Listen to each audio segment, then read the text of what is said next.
হরে কৃষ্ণা, নমস্কার সবাইকে। তো একদম ঝটপট 2-3 মিনিটেই কীভাবে ভগবানের জন্য মুখরোচক কিছু বানানো যায় সেটাই আজকে দেখাবো আপনাদেরকে। তো এই যে এখানে আমি বেসন নিয়েছি আর তার মধ্যে ঘরে থাকা কিছু বেসিক গুঁড়ো মশলা, যেমন হলুদ গুঁড়ো, জিরের গুঁড়ো, একটু ধনে গুঁড়ো আর এই যে লঙ্কার গুঁড়ো, এগুলো সব দিয়ে আমি অ্যাড করে দিচ্ছিলাম।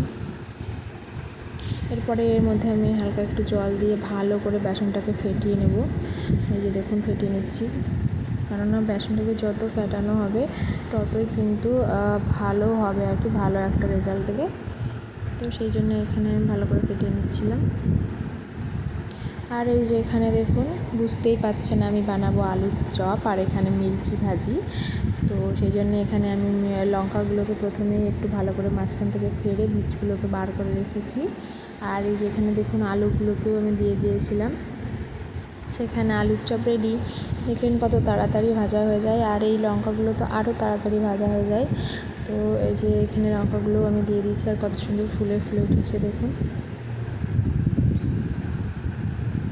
তো এবার আমি এই যে ভোগ লাগানোর জন্য রেডি করে নিচ্ছি, আলুর চপ দিয়ে দিচ্ছি আর এখানে লঙ্কা ভাজা। নমস্কার।